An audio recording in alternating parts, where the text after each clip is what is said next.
Shalom Bapak Ibu Saudara-saudari yang saya kasih dalam Tuhan Yesus Kristus. Sabda Sadik pada hari ini berbicara tentang bermurah hatilah. Diambil dari Lukas pasal 6 ayat yang ke-36. Hendaklah kamu murah hati sama seperti Bapamu adalah murah hati. Dalam terjemahan bahasa Indonesia sehari-hari, hendaklah kamu berbelas kasihan seperti Bapamu juga berbelas kasihan. Murah hati berarti suka memberi, tidak pelit dan suka menolong. Murah hati atau belas kasihan adalah tindakan yang konkret, tindakan yang nyata. Berbelas kasihan bukan hanya sekedar menolong atau mengasihi sesama, tetapi memberikan pengampunan kepada seseorang yang bersalah. Bermurah hati merupakan perintah Tuhan Yesus kepada murid-muridnya yang harus dikerjakan supaya orang lain dapat melihat dan merasakan kasih Allah di dalam tindakan para pengikut Kristus. Yang pertama, murah hati dalam mengasihi. Bermurah hati kepada sesama berarti mengasihi sesama manusia. Kasih adalah murah hati. Lihat 1 Korintus 13 ayat yang keempat. Orang yang mengasihi sesamanya adalah orang yang memiliki kemurahan hati. Seperti yang digambarkan dalam Lukas tentang orang Samaria yang baik hati. Orang Samaria memberikan pertolongan kepada sesamanya yang sedang terluka. Hidup bermurah hati dengan mengasihi sesama akan menjadi teladan bagi orang-orang di sekitarnya. Apalagi orang-orang yang belum mengenal Tuhan. Mengasihi bukan dengan motivasi supaya dihargai oleh orang lain, tetapi karena mentaati perintah Tuhan. Mengasihi sesama bukan hanya sekedar perkataan, tetapi dalam perbuatan dan dalam kebenaran. 1 Yohanes 3 ayat yang ke-18. Setiap orang percaya harus mengenal bahwa Allah adalah murah hati. Yang kedua, murah hati dalam mengampuni. Setiap murid Yesus dituntut untuk memiliki sikap murah hati yang selalu bersedia mengampuni tanpa batas. Berapa kali kita harus mengampuni? Yesus mengatakan 70 kali 7 kali. Artinya apa? Kita tidak mempunyai hak untuk menentukan batas mengampuni.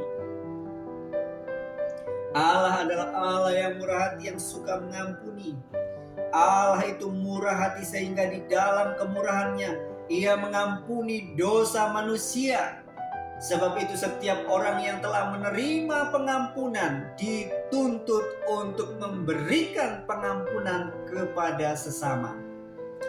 Apabila seseorang tidak bersedia mengampuni sesamanya, padahal ia telah menerima pengampunan, maka ia akan menerima hukuman.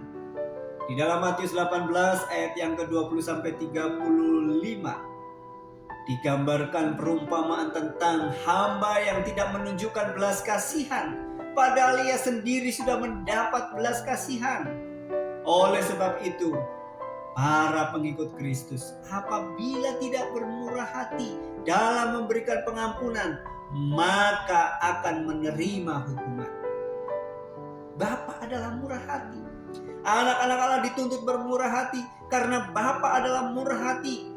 Tuhan Yesus memberikan perintah untuk bermurah hati, sebab dengan bermurah hati membuat karakter kita menjadi semakin serupa dengan Bapa di sorga.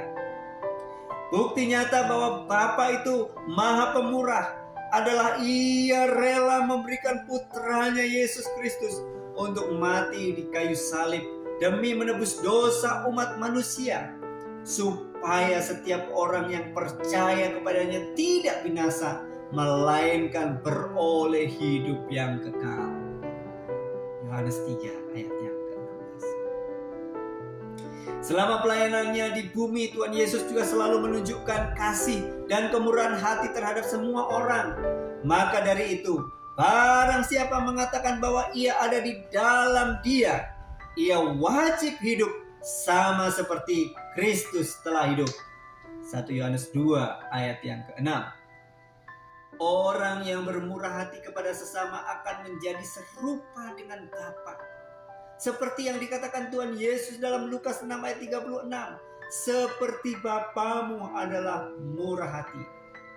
Bagi para pengikut Kristus, ketika kita bermurah hati kepada sesama dalam mengasihi dan memberikan pengampunan kepada seseorang, dapat membawa karakter kita menjadi semakin serupa dengan Allah dalam Kristus.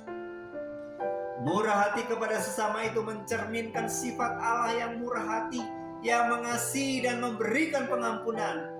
Oleh sebab itu, perintah Tuhan Yesus untuk berbelas kasihan itu sangat penting untuk dikerjakan, karena dengan berbelas kasihan, orang lain dapat merasakan dan melihat kasih Kristus di dalam diri orang percaya. Orang yang murah hati akan dikasihi Allah. Mengerjakan kemurahan hati kepada orang lain akan menjadikan anak-anak Allah serupa dengan Allah. Selain itu, mereka juga akan memperoleh kemurahan dari Allah sehingga jiwanya diselamatkan pada hari penghakiman. Kemurahan Allah hanya tersedia bagi orang-orang yang melakukan perintah Tuhan untuk bermurah hati kepada sesama. Berbelas kasihan yang dilandasi dengan tindakan nyata.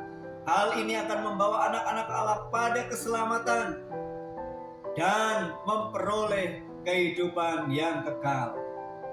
Jadi, Bapak Ibu yang saya kasih dalam Tuhan Yesus Kristus, murah hati dalam Lukas 6 ayat 36 memiliki dua makna, yaitu mengasihi sesama dan mengampuni sesama. Ini merupakan standar hidup orang percaya yang mencerminkan sifat Bapa. Orang Kristen atau para pengikut Kristus harus bermurah hati karena Allah sudah bermurah hati. Orang percaya akan memperoleh kemurahan dari Allah sendiri. Kiranya kebenaran firman Tuhan ini akan memberkati kita semuanya. Bermurah hatilah, Tuhan Yesus memberkati.